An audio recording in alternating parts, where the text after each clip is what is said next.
Hello, it's Fran Davidson from psychicandenergywork.com.au, and this is part one of my observations for February 2025. This part of my observations, part one, is always a review of the month that just was. In this case, of course, that's January 2025. January is always an interesting month. It always presents for lots of people as a lull. We, of course, many of us have been on year-end break. Things are starting to warm up again, even though from a Gregorian calendar viewpoint, hello, it's the first month, I'm ready to go. Why aren't things happening? So it can often see people getting a bit I don't know what the word is, wound up, anxious, whatever, about the fact that, why haven't things started when I'm in January already? January, being a passive period, one, is often also a period that is more about review, especially given that the Lunar New Year, this year, the year of the wood snake, it has yet to kick in. And I find energetically it is the Lunar New Year that really marks the year start or the New Year's start every time it comes around. So I've written a little bit about January as a review in my observations about last month on the website psychicandenergywork.com.au. What I've written there, I'm not going to be repeating here. So feel free to go through and check it out, as part of getting across what I'm saying here. January's chart brought two 10-1s, a 130, which reduces to 4. It brought 3 5s, 3 4s, and 4 0s. There are various ways to read all those numbers, and in one sense, the lineup doesn't really matter. What I'm trying to get at, though, is in one sense, January, you could say one of its aims was to really help people step into position with themselves. In other words, know yourself, back yourself. What do you value? What do you not value? Where are you drawing the line? None of those words need to indicate a militant, aggressive, hostile environment. Yes, all right, that can occur. But those numbers are all about flexibility, adaptability, possibility, and therefore, again, that sense of I know myself, I know why I'm here, even if I can't put words to that. I know my values, I know what I'm here to represent as an energy, as an end state, and as an offering, as a vibe. Everything starts on the energetic level. And so how we anchor attitudinally and mentally really matters in terms of what happens next. That's a no-brainer, and yet periods like January can help us learn that at new levels. Why? Because the physical world is the end point of the manifesting, the physical event, the actual happening. It is always the end point of attracting and creating. So along those lines then, January with its 3 5s asked us to be patient. Of course, January does that every year for lots of us. Sitting around too much or waiting for clients to start up again, whatever those analogies are. 4 is about building. It is about assumptions, models, frameworks, approaches. And so do you see how January always pays us a favour by helping us get into gear with, are you ready yet? Are you actually ready to take off for the year? Where is it perhaps that you could review, fine-tune, overhaul? Whatever you need to on an energetic level, on a perceptual level, because of course perceptions are everything. That's often where everything triggers and, flows from. Within this, therefore, the lineup, and because we had those 4 zeros, the 4 zeros plus 2 10-1s plus 130. All right, now the zeros that I've just mentioned, 10 and 130, they are part of the 4 zeros. But you see, 0 in any number gives it a master number quality. And that therefore indicates a certain increase in invisible, intuitive, energetic and or spiritual, however you define those things, those dynamics.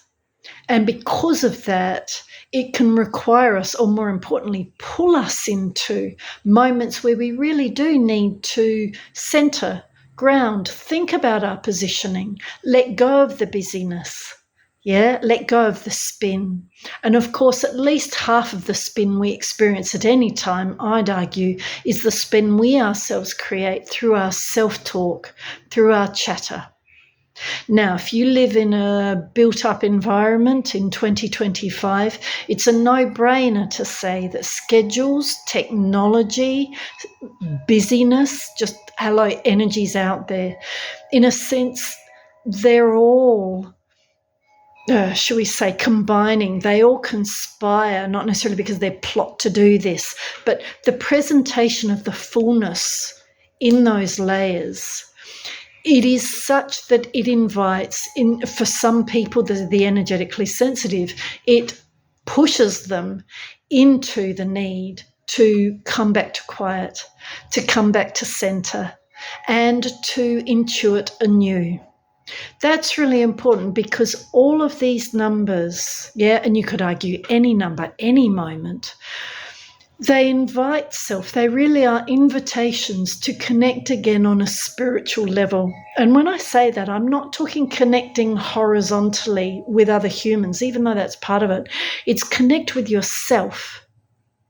And on one level, some people might refer to that as connecting with your higher self. But at the end of the day, it's connecting with Source. Because, of course, everything comes from Source on an energetic level. So to just aim to connect with yourself or your higher self can actually see you not yet connecting to Source in all the ways you can. The universe, Source, God, Allah, whatever you call it, through whatever framework you embrace, it is very real, it's very communicative, it is very generous with the wisdom, the insight, the awareness, the healing, the assistance it wants to give. That's not the issue.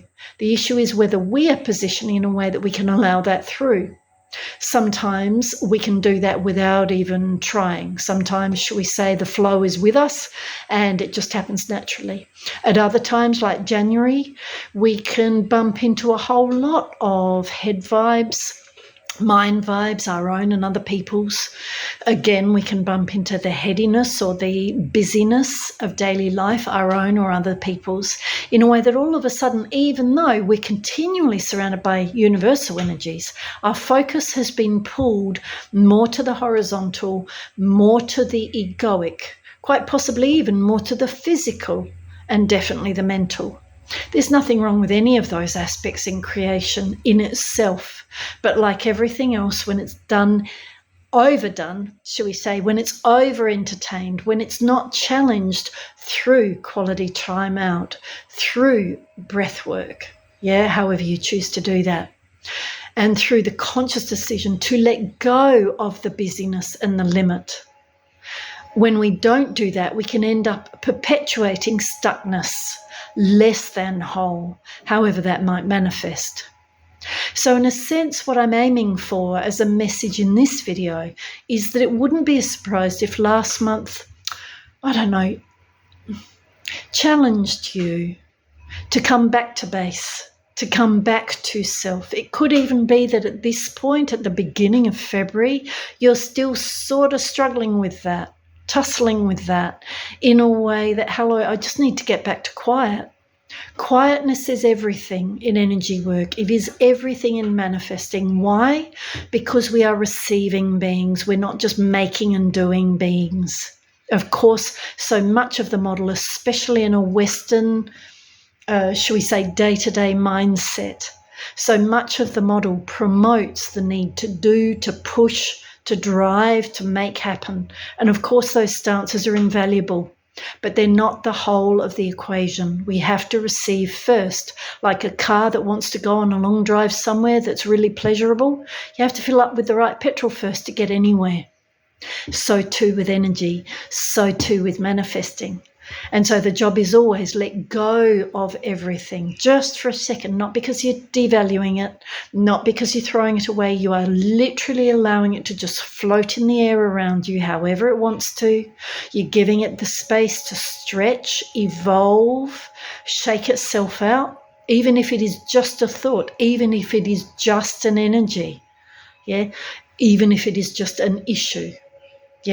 You're doing that in a way that you're letting go of absolutely everything, because it's only at that moment that we come back to peace. And it's only at that moment that we really sit in the nothing, so as to then allow the nothing that is everything, the universe, and therefore its wisdom, to flow in. So practice that over the next little while if you need to. Get in contact if you need to, if you need a hand with these things, or even if you want to learn about it. The universe has your back in 2025. January was a brilliant starting point. It helped people get into better position to run through this year in a balanced, constructive, fair-minded and inclusive way. Take good care. Have a lovely month. Thanks for listening. Let me know how this comes across. And again, holler if I can help.